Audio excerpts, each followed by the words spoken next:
Hello and welcome to Network. My name is Phumelele Zondo with your technology and social media news. Adhere to those COVID-19 protocols. Wear the face mask if you are in crowds. Wash your hands and sanitize constantly. SABC Network on Facebook, Twitter and Instagram. News Network at sabc.co.za on email. This week, our Twitter poll is asking whether we think that more countries should implement cryptocurrencies as official currencies. This as El Salvador in Central America has become the first country in the world to do this. The results of that are coming up later in the program. Firstly, here's what's coming up tonight. We look at gaming in South Africa as there has been a hacking of EA Sports that includes the source code of FIFA 21 being stolen.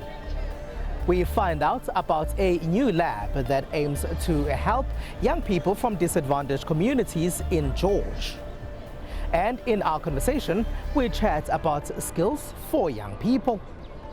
EA was hacked recently and source code of games such as FIFA 21 was stolen. But it's not the first hacking in the gaming world. This is a multi-billion rand industry worldwide. Indokuhle Mncwabe has been gaming since he was 9 years old. Even though he does it socially, this is something he says he takes really seriously, as it saved his life when he suffered from depression when he was a child. Video gaming was like a distraction, like a little friend of mine. If I needed comfort, if I had a lot on my mind, I just used to play my joystick from the PlayStation 2 actually. PlayStation 2, PlayStation 3, PC. So gaming is like not literally something that is a sport to me, but it's something that I breathe almost every day. One of Lindo's favorite games is FIFA. This time around, you have to be accurate with your joystick, meaning that you have to be. The player has to mark you have to mark the player yourself, and not just be assisting with the X button. So there is a lot of difference when it comes to settings, especially how the gameplay is, because it's smoother and much more realistic than the previous games have been. Millions of gamers worldwide love FIFA. I love playing EA's FIFA because I adore playing football, and I also get some experience from them, like let's say for example skills and stuff. Kind of like distract you from the world, and you find joy in that. It stimulates your brain somehow. The source code of the latest FIFA game, FIFA 21, was stolen when hackers got access into developer EA's systems. Fees, and you already been playing this game for over years, and then somebody just comes and hacks. But EA says no user data was stolen on their hack. Not a good position to find yourself in when you actually have elements that are core to what makes the game run, or to how you deploy your game and build your game. The programming, the core thing that are hidden, which are actually making you make your game on. You do not want to lose any of those data, or you do not want to have any of those data stolen, because it's very golden elements that you want to make sure that only you use. Gaming is a multi-billion rand industry worldwide. Esports, you will need a basic connectivity to be able to compete online. And I think ultimately the growth of the sport will be in tandem with access to internet going forward. Gaming is a multi-billion rand industry worldwide. Think how the PlayStation 5 console costs about 15,000 rand, for example, and how each of the top-end latest games would need more than 1,000 rand from you. There is a level of affluence, and I think is that affluence is around where their market is, particularly around how long and how pervasive gaming has been. And if you notice, also activities and marketing spend by game developers in those markets outstrips everyone else across the globe. This isn't the first hack to take place in the gaming world. Earlier this year, CD Projekt Red was also hacked. They developed Cyberpunk 2077. They believe what was stolen was being circulated in the dark web. These hackers have started to just sell them on the internet, and that will be beneficial mostly to hackers or to a certain group of, if I can say, hardcore gamers that need a couple of cheats code, a couple of ways of cheating the system. The dark web is a part of the internet that not every online user gets access to. A lot of kids from disadvantaged communities often fall prey to not so really good things because they don't have opportunities in their communities. In George, we found a new lab that aims to change this. Here's a producer, Sandile Hlangani.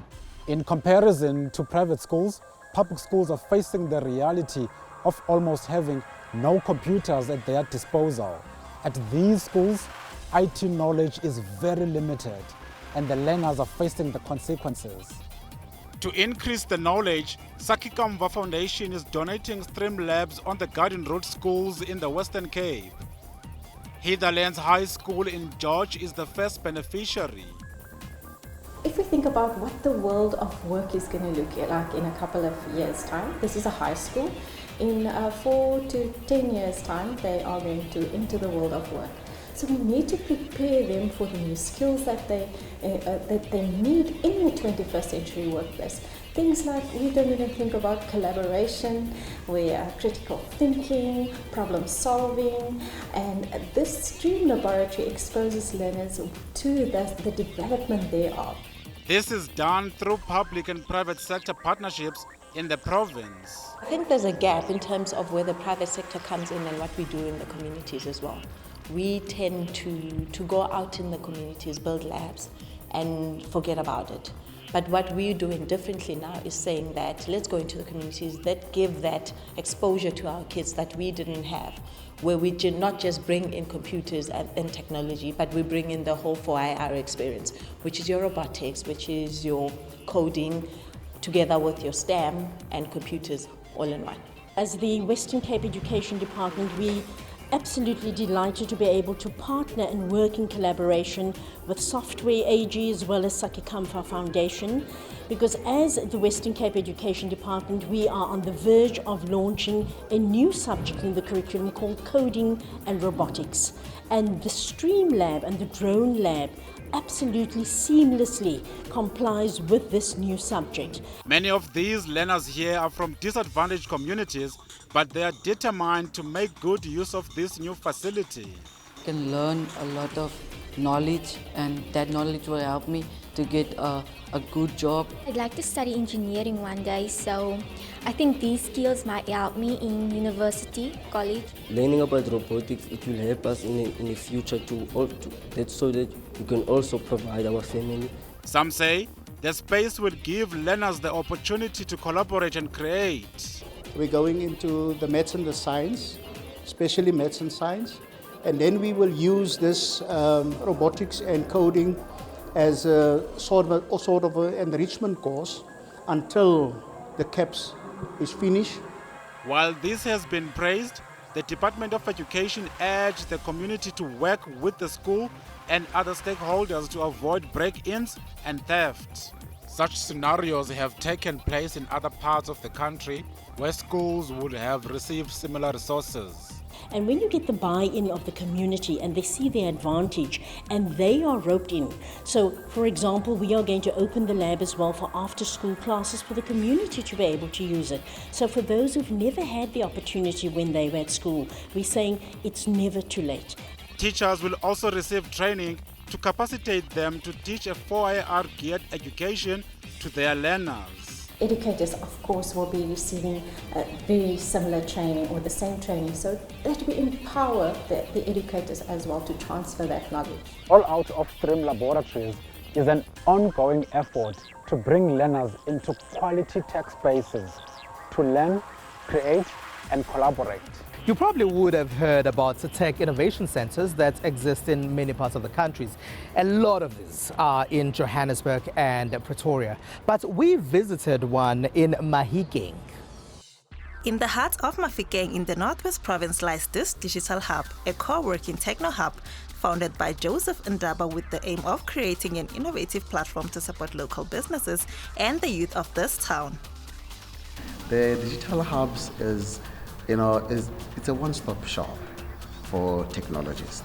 is a one-stop shop for innovators, because in here we provide innovators with the space, we provide them with all the resources, we help them in terms of establishing businesses, in terms of designing their products as well as their services. You have a whole lot of young people with great ideas, great innovations, but nobody is actually assisting them to turn those innovations to businesses. So we offer incubation program, we offer spaces. As you can see here, that we have young people that are actually sitting in here learning new technologies, learning new skills, because we don't have a whole lot of skills around Mahikeng, especially in terms of technology. So for us, it's like, let's provide those trainings for them. Let's make sure that we equip them so much that when there are opportunities out there, they're also ready to take up these opportunities. Currently, we are the only innovation hub that is based in Mahikeng, that is actually servicing the whole province. So for me, coming back home to an area whereby there is no technology, it was quite difficult to say, how then do we introduce this sector that it doesn't exist in the province? One of the services offered by this hub is to mentor and incubate innovators by testing and molding their ideas into a success through various programs. We have your full incubation, which is a 24 months incubation, whereby currently we are hosting close to 30 companies that are sitting here for young people for the next coming 2 years. And you got your virtual incubation, especially for the guys that are far from Mahikeng that actually need our services. We also give them those services through the virtual incubation. And we have the rapid incubation, especially for companies that are already in existence, but they are not making it, or they want to introduce technology into their businesses. Ndaba says that even though the hub is responsible for mentoring and building an innovator's idea and turn it into a product or service, the beneficiary has full ownership. For us on our side is when an innovator comes to us with an idea, they actually own 100% IP of their idea. Our job as the Digital Innovation Hub is to actually assist them to become a sustainable, innovative company. One of the incubated startups says that due to the support and mentorship they received from Mahikeng Digital Hub, they won the National Hackathon last year. They say they plan to utilize the skills they obtain from these programs to start their own companies and seek employment in the IT sector. What this program does now is that it equips us with the technological skills that are not really implemented at the moment. So the skills that I'm acquiring from this place, they will help me to build my own legacy. Truly speaking, without this hub, I don't know where we would have been. Because of the commissioner himself, he's one success-driven person. He wants only the best from us. Not only does the hub focuses on the youth based in Mahikeng, it also bridges the gap between urban and rural areas. We have a program that we're working with TLIU at CSIR, which is your grassroots innovation. Because we understand that we might be based in Mahikeng, but there are other young people in your deep rural areas who actually need our assistance. So through those programs of grassroots innovation, we actually go to those areas. We are also looking at, having centers, satellite centers, especially in your deep rural areas. For the people who cannot be able to come here, that you can actually go to them, So we need to make sure that at least we extend these services to those rural areas and have satellite hubs that are running in those areas. Those are the people that we're actually targeting to say, let's assist you to understand where we are going as a country and what are these technologies and how you can be able to play part as part of the digital economy of the province. When asked what his future plans are, Joseph Ndaba says that he aims to expand Mahikeng Digital Hub and turn it into one of the best digital hubs in the world and to introduce computing to the foundation phase. The future plans of this place is to actually make this place one of the best digital hubs in the world. When you talk about Mahikeng, you need to be talking about the Mahikeng Digital Innovation Hub and the technologies that we are producing from the space. It is SABC Network on Facebook, Twitter and Instagram. After the break, we chat about tech skills for young people.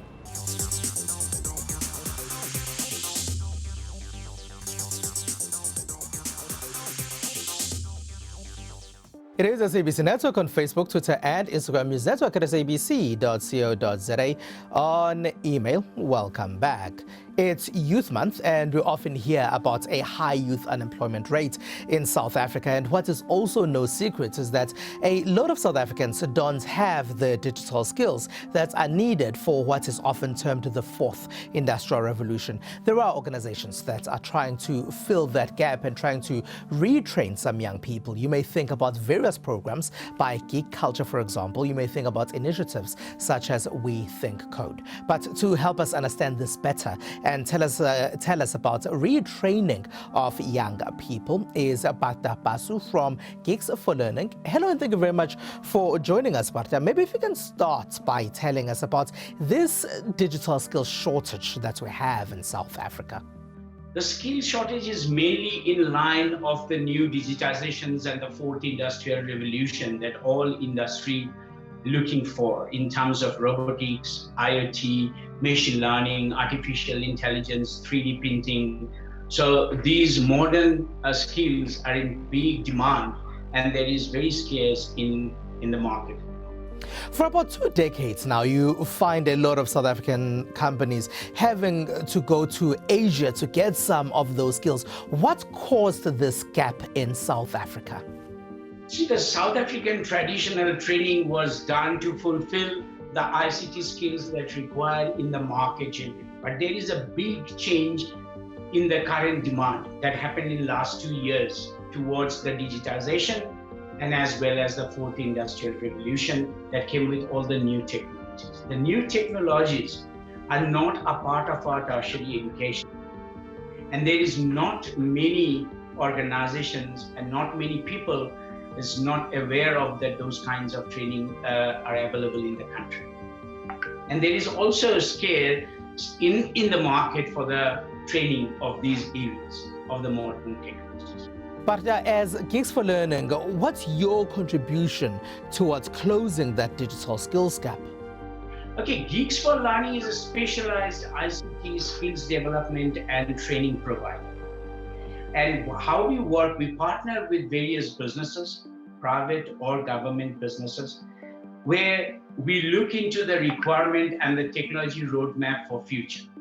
And we train people in line with the requirement of the businesses. So the organizations of businesses have a definite spend that is required according to the BE requirement for skills development. We now doing a mind shift that don't think it as a BE spend or a skills development spend, rather think it as a skills development investment, where you train our youth and make sure that the youth are trained in the particular areas of the new journey of the fourth industrial revolution so that they can add value and deliver the necessary projects that are currently running and for future for the organization.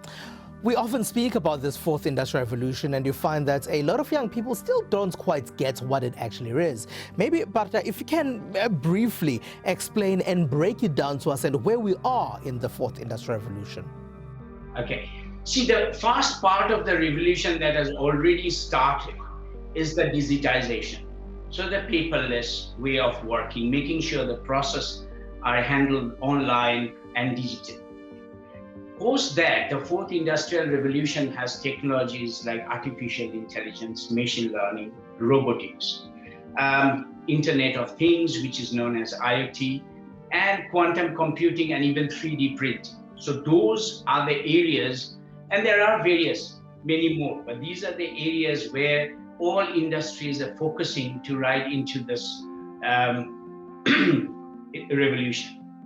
The problem we have in South Africa is that we also hear a lot about unemployed graduates, but how or what guarantee do young people who go through your program have that they will get employment after they've done this training?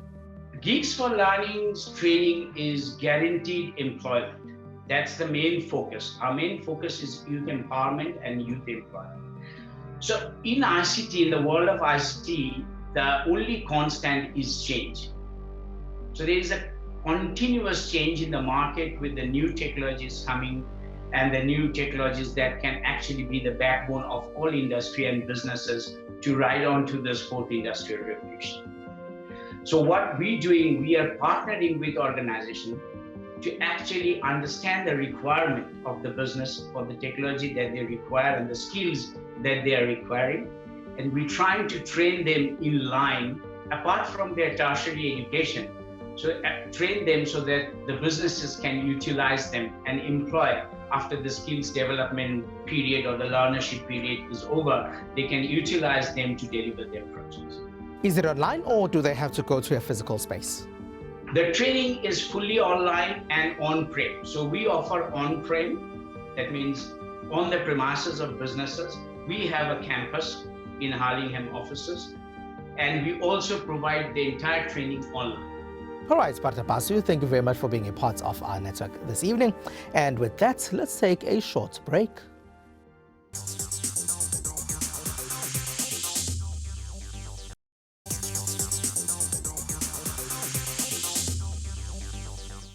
It is SABC Network on Facebook, Twitter and Instagram. Welcome back. Here's what else took place in the rest of the world in the technology space. The world is yours. Nothing can stop you. In Israel, forget constantly changing your glasses in summer. An Israel startup has developed digital glasses where liquid crystal lenses turn your glasses into reading glasses of any prescription with a simple swipe. Developed by Tel Aviv-based Deep Optics, the technology is fitted in a pair of sunglasses called 32N with the first adaptive focus lens that can be adjusted in real time as the user wears them. So this is 32 North. This is actually the first adaptive focus sunglasses. Sunglasses that can adapt to both reading and scenic modes. Basically, you can wear them like I do now, and simply by swiping, you can change the focus of the glasses from far distance to reading, just by swiping. When the user swipes, they activate a processor embedded in the glasses template, which sends the user's prescription to each pixel to form the correct lens. What we're doing is we're splitting this liquid crystal layer inside the lens into millions of tiny pixels, and we're controlling the refractive index of each individual pixel so that when we apply a certain profile of voltage, we're basically creating a different lens. The company says the system uses very low power and will last all day on a single charge.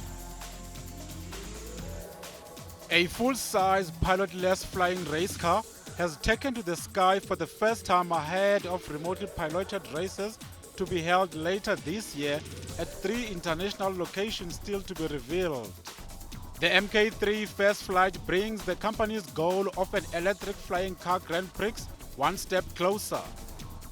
It is a momentous day. I mean, I think the big thing for us is being able to show and confirm that we've gone through the first flights with the Mark III vehicle.